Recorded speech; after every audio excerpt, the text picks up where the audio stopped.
I grew up in a single parent home. I've been sexually abused, verbally abused, physically abused. Because I grew up in that kind of environment, I grew up with low self-esteem. So I always tend to measure myself to people, you know, who looks better or who is slimmer or who has better clothes or, it was always stuff like that. But when I got to a point where instead of comparing myself with people, I started to compare myself with Christ, I knew that it wasn't about me anymore. It was about the kingdom and what I could do, what kind of addition I was to the kingdom, and what I could bring through Christ.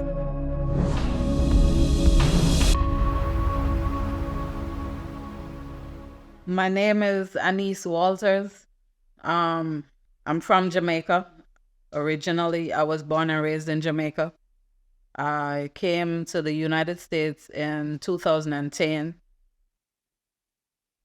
I want to say that I knew the Lord as a child, but I don't think I had a relationship with Him until I came here, if I can put it that way. Um, I was living in New York back then. I sat on the chair. I was listening to uh, ministry. I want to say it was Joyce Meyer. It was one of them televangelists. And, at the end of the sermon, they asked, whosoever want to give their life to God. And I sat right there on the chair and I confessed Him as my Lord and Savior. And that's when I think that, everything started. Yes, as a child, I went to church and, all of that. But the church I went to in Jamaica, they didn't do baptism as an adult. They did it as a child. So your parents would get you baptized, and then when you became an adult, you did what they called confirmation classes. So it was different. But when I came here, I realized that that was not how it was supposed to be done. Because now I started reading for myself. I knew that I had to get water baptized. I had to go down as an old person and come back up as a new one. So when I came to, I lived in 5 different states before I settled in Alabama. And when I came to Alabama is when I got baptized. Yes. So I've been baptized since 2013. Yeah. And can you share a little bit about what it was like growing up in Jamaica? Yes. It was a lot. I grew up in a single parent home. I've been sexually abused, verbally abused, physically abused, but I'm still here. It was hard. Yeah, some aspects were very hard, especially when you grow up with a parent that you could not have a conversation with. Um, I told her about the abuse and she didn't believe me. So, you know, that tends to make a child want to be rebellious. Not rebelling against yourself, but rebelling against the parent that you're living with. And then there was an absence of a father. So it was rough. But there was a lot of good times as well, you know. It wasn't all bad. There was a lot of good times. I have two brothers, but I wasn't raised with them. I was the only one that was raised in the home with my mother. I still have relatives, and I have 3 children still in Jamaica and 2 grandchildren. I just went there in June. So, yeah, Wow. in a nutshell, that's it. And as you followed Jesus, what has been an area of your life where you felt like he was calling you into greater intimacy, obedience, or lordship over your life? When I the church I joined when I just came here, um, I was comfortable sitting in the back of the church. I was comfortable being in the back of the pew, just listening and all of that. But the pastor I was under at the time, he kept pushing and pushing. I think he saw something that I didn't see because I was not comfortable speaking publicly. I was not a public speaker. I didn't do those things, but he kept pushing, and the more he pushed, the more I studied, the closer the relationship got. I started hearing the voice of the Lord clearer. Um, I started to where I was singing in the choir, teaching Bible study. So, it blessed me immensely with him pushing and me finding my way serving God. And when did you first start to realize that Jesus was asking you to that he was calling you into something better in your life? Because I grew up in that kind of environment, I grew up with low self-esteem. So I always tend to measure myself to people, you know, who looks better or who is slimmer or who has better clothes or, it was always stuff like that. But when I got to a point where instead of comparing myself with people, I started to compare myself with Christ, I knew that it wasn't about me anymore. It was about the kingdom and what I could do, what kind of addition I was to the kingdom, and what I could bring through Christ. So there was some insecurity maybe that he was inviting you out of and calling you Yes, into greater relationship with him in that area of your life. yes. And what challenges or struggles did you run into as you walked through this experience and as he guided you through this process?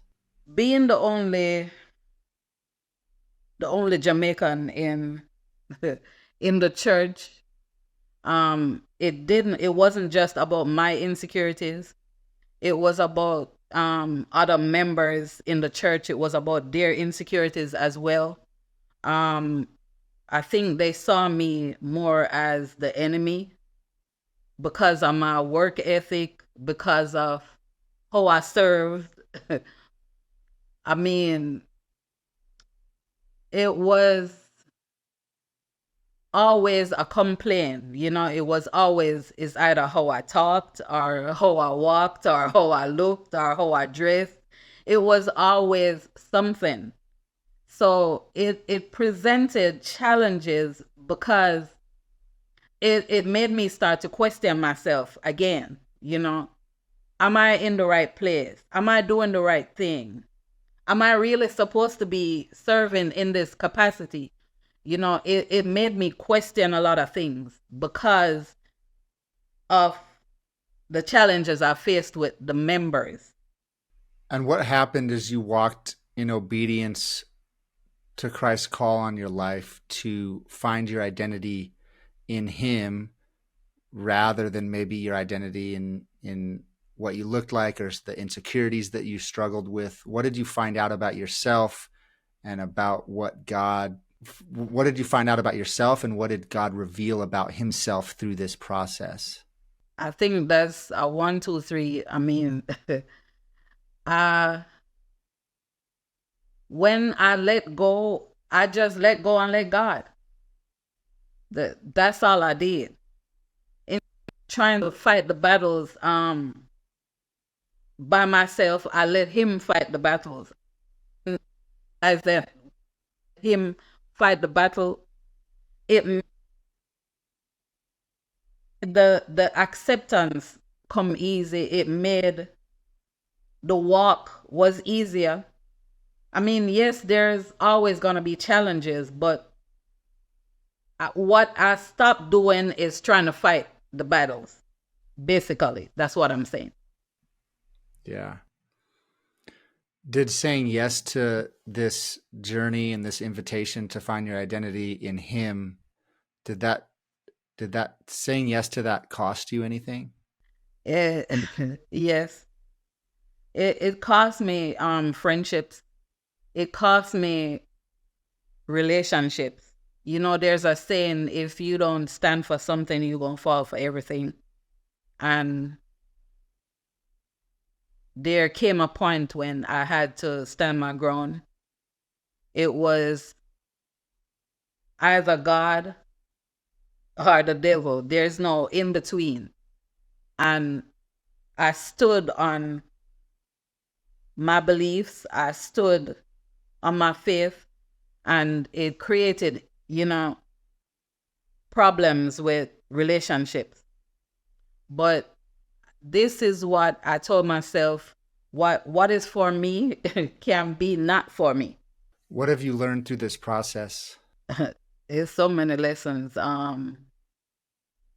But my biggest takeaway through this process: when you acknowledge the Lord with all things, with everything, not just some parts of you, but all of you, and when you put him as the forerunner and the front runner in everything that you're doing, then it doesn't matter the outcome that you're expecting, but that you'll be walking in his will.